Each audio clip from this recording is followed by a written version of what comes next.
जलीलुल कदर अजीम सहाबी हैं, हजरत जाबिर बिन अब्दुल्ला अंसारी। लंबी उम्र पाई इन्होंने और हुजूर ने फरमाया है जाबिर तुम्हें अल्लाह लंबी उम्र देगा, तुम्हें अल्लाह, मेरी नस्ल में से एक बेटा तुम्हें मिलने आएगा जिसका नाम जैद होगा। और जिनकी अभी बात सुनाई इमाम अबू हनीफा के मुर्शिद इमाम ज़ैनुल आबिदीन के बेटे का अल्लाह तुम्हें लंबी उम्र देगा, तो मेरी औलाद में से एक बेटा तुम्हें मिलने के लिए आएगा जिसका नाम जैद होगा। ए जाबिर उसे मेरा सलाम कहना। हाय हाय हाय, मेरे बेटे को मेरा सलाम कहना। हजरत जाबिर बिन अब्दुल्ला अंसारी, तवज्जो कीजिएगा पत्तों की वालों, अगर आप अकीदत से बैठे हुए तो आज के बाद आपकी सोच में वो मयार पैदा हो जाएगा, आप कभी कमजोर नहीं पड़ेंगे। हजरत जाबिर बिन अब्दुल्ला अंसारी उस वक्त बड़ी उम्र हो गई थी, वडेरे हो चुके थे, 100 साल से ज्यादा उम्र थी, आंखों की ज़ाहरी बिनाई चली गई थी, इतनी बुजुर्गी हो गई ना, बड़ी उम्र थी और बीमार रहते थे।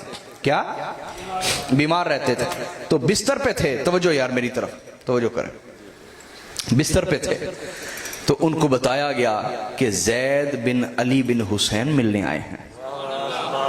इमाम ज़ैनुल आबिदीन का नाम है अली, क्या नाम है बोलिए ना, अली।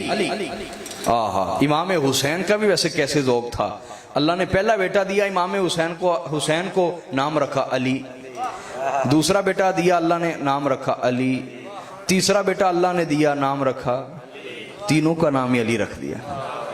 हाय हाय हाय, वाह वाह वाह, सुभान अल्लाह सुभान अल्लाह। तो ये दरमियान वाले बेटे हैं इमाम ज़ैनुल आबिदीन, इनका नाम भी अली है। तो जैद बिन अली बिन हुसैन बिन अली बिन अबी तालिब, कहा जी ये मिलने के लिए आए। तो हजरत जाबिर ने कहा मुझे उठाओ, मुझे उठाओ। उन्होंने कहा आप लेटे रहे, बीमार है, इतनी बुजुर्गी है, बुढ़ापा है। कहा नहीं नहीं, तुम्हें कह रहा हूं ना मुझे उठाओ। उठाया, कहा मुझे खड़ा करो। हाय हाय हाय हाय, खड़ा करो। सहाबी रसूल बता रहा है दुनिया को कि अगर कोई सैयद आए तो उसका नहीं, रसूलुल्लाह का अदब समझ के उसका अदब करना है, रसूलुल्लाह का अदब समझ के उसका अदब करना। आप कहेंगे इतनी बड़ी बात कह दी, अरे भाई हजरत उमर फारूक ने भी यही फरमाया था ना। सही बुखारी में जब हज कर रहे थे ना, तो हजरे अस्वद के पास है और फिर रुक गए, कहने लगे मैं जानता हूं तू पत्थर है, ना तू नफा दे सकता है ना नुकसान दे सकता है, अगर मैंने ना देखा होता कि हुजूर तुझे चूम रहे थे मैं तुझे कभी ना चूमता, तो मैं हुजूर के चूमने की वजह से तुझे चूम रहा हूं। हाय हाय हाय। तो हजरत जाबिर बिन अब्दुल्ला अंसारी ने कहा मुझे खड़ा करो। घर वालों ने कहा बुढ़ापा है, बीमारी, आप ना खड़े हो। कहा तुम्हें पता नहीं आले रसूल का अदब क्या है, मुझे खड़ा करो, मुझे उनके एहतराम में खड़ा होने दो। इतनी बुजुर्गी बुढ़ापे में भी खड़ा कर दिया।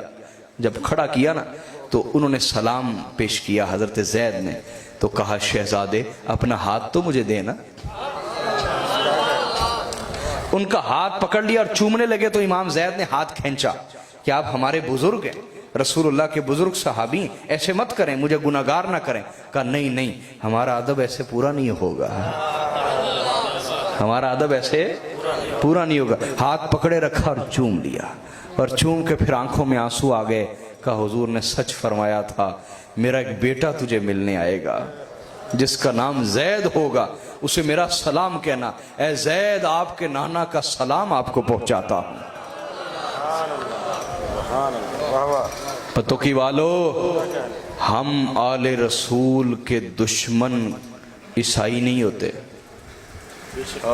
यहूदी नहीं होते, सिख नहीं होते, हिंदू नहीं होते, वो तो हमसे दम करवाने आते हैं, समझ आइए नहीं।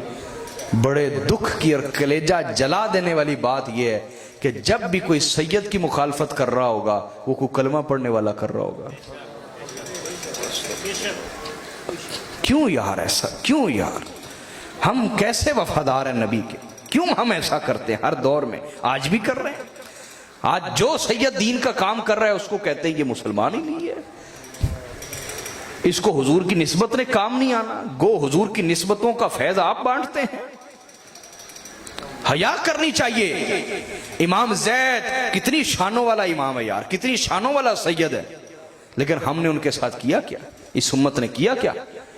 इमाम जैद उनके हाथ पर जब बैत होगी, बैत खिलाफत, 40,000 लोगों ने बैत की, तो जब वो हिशाम बिन अब्दुल मलिक के खिलाफ निकले ना, जंग शुरू होने लगी क्या, तो उनके लश्कर से कई सरदार निकल के आ गए। वो सरदार क्या कमीने थे। उन्होंने कहा, जैद तुम अबू बकर उमर के बारे क्या कहते हो? आपने फरमाया, तुम्हें मेरा अकीदा जांचना था, बैत करने से पहले देखना था। हाँ जी, आप बैत कर चुके हो, जंग के मैदान में लड़ाई होने लगी, अब मेरा अकीदा जानना चाहते हो। कहा नहीं नहीं, आप बताएं, आप अबू बकर उमर के बारे क्या कहते हैं? आपने फरमाया, हम उनके हक में खैर के सिवा कुछ नहीं कहते। हम उनके हक में खैर की बात करते हैं, अदब की बात करते हैं, एहतराम की बात करते हैं। उन्होंने कहा, जैद गुमराह हो गया, और इमाम जैद की बैत को तोड़ दिया, और 40,000 में से सिर्फ 313 लोग इमाम जैद के साथ रह गए। उस वक्त इमाम जैद ने एक तारीखी जुमला बोला था, रफ़तुमून व अंतुम राफिदून, तुमने हमें ऐन ज़रूरत के वक्त छोड़ा है, और तुम ऐन ज़रूरत के वक्त छोड़ने वाले लोग हो। तुम ऐन ज़रूरत के वक्त छोड़ने वाले लोग हो। फिर इमाम जैद दारिबाद मैदान में थे, लड़े, लेकिन शहीद कर दिए गए। आपने अपने एक मुरीद को नसीहत फरमाई, मेरी लाश छुपा देना, ये मेरी लाश से भी दुश्मनी करेंगे। ये एक करबला नहीं है जो आप सुन के भूल जाते हैं। अहले बैत के लिए हर दौर करबला रही है, हर दौर करबला। इमाम जैद फरमाए, मेरी लाश छुपा देना, ये मेरी लाश को नहीं छोड़ेंगे। तो हिशाम बिन अब्दुल मलिक ने कुछ लोगों को पैसे से खरीदा और जाना कि आपकी लाश मुबारक को कहां दफन किया गया। वो लाश निकलवाई, सर काट के दिमश्क ले गया, और आपका जिस्म मुबारक, उसके कपड़े उतार के उसको नंगा कर दिया, बरहना, और आपकी लाश मुबारक को सूली पे लटका दिया। कोई लाशों से भी दुश्मनी करता? ये कलमा पढ़ने वालों ने अपनी नबी की औलाद से ऐसी भी दुश्मनियां की हैं। तारीख गवाह है, सर काट के नेज़े पर चढ़ाना ये कभी किसी का रवाज नहीं रहा, कभी किसी का रवाज नहीं रहा। एक तरफ कलमे जारी रहे, नमाजें जारी रहीं, तकबीरें जारी रही। इकबाल ने कहा, क्या तमाशा हुआ इस्लाम की तकदीर के साथ कि कत्ले हुसैन भी हुआ नारे तकबीर के साथ। तो इमाम जैद, उनका लाशा सूली पर रात के वक्त लटका दिया गया, सूली पर। और फिर अल्लाह की शान ये थी, रातों रात मकड़ियां आईं, उन्होंने आपकी सितर को ढांक दिया जाले के साथ। जब सुबह हुई तो आपका बदन मुबारक बाकी नंगा था, और सितर की जगह नाफ से यहां तक जाले से ढका हुआ था।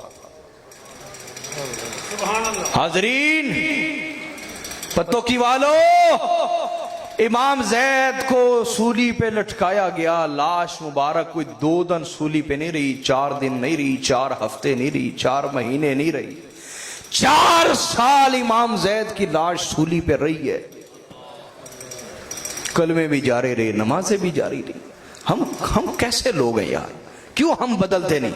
हमें अपना दौर बदलना चाहिए। आपकी करबला आपका दौर है, आपकी करबला आपका दौर है, आपकी करबला आपका दौर है। अपने दौर में देखें, जो सैयद हिदायत का काम कर रहा है उसकी हिमायत करें। आपकी करबला आपका दौर है। इमाम जैद की लाश मुबारक 4 साल तक सूली पे रही। बिलाखिर 4 साल के बाद मेरे आका उस दौर के तमाम बड़े बड़े उलमा की ख्वाब में रसूलुल्लाह तशरीफ लाए, और सब ने बैक वक्त उस रात ख्वाब देखा कि हुजूर ने इमाम जैद की लाश को ऐसे चिमटाया हुआ है अपने साथ, उनको बाहों में लिया हुआ है, और लाश के साथ यूं लिपट के रो रहे, और कह रहे हैं, तुम मेरी औलादों के साथ ऐसा सलूक करते हो, तुम मेरी औलादों के साथ ऐसा सलूक करते हो। बिलाखिर लोगों ने इनकिलाब बर्पा किया कि हाँ, इमाम जैद की लाश को उतारा जाए। वो लाश तो उतारी ले गई, उतारी गई लेकिन एहतरामन दफनाई ना गई, उसको भी जला दिया गया। तो हाजरीन, मैं आपसे ये कहना चाहता हूं कि आइए अपना अकीदा दुरुस्त कीजिए, अपने अंदर एक मियार फिट कर लें दिमाग में, अपने अंदर, अपनी औलादों के अंदर, कि जो अहले बैत का वफादार है हम उसके वफादार हैं, और जो इनका वफादार नहीं हमारा उससे कोई लेना देना। बल्कि एक मेरा जुमला याद रखें, जो अहले बैत को नहीं मानता उसका सुन्नी शिया होना मामला तो बड़ी दूर, सुन्नी शिया होना मामला कहां रहा। जो अहले बैत को नहीं मानता वो सुन्नी शिया तो क्या, वो मुसलमान ही नहीं है। वो बोलिए, वो मुसलमान ही नहीं है जो अहले बैत को नहीं मानता। ये अपना अकीदा कायम करें। क्यों भी आज के बाद कायम रहेगा तो हमने अहले बैत से जुड़ना है, उनका जिक्र भी करना है, उनका इश्क भी दिलों में उतारना है, अपनी नस्लों में उतारना है, उनकी तालीम पे भी अमल करना है। क्या उनकी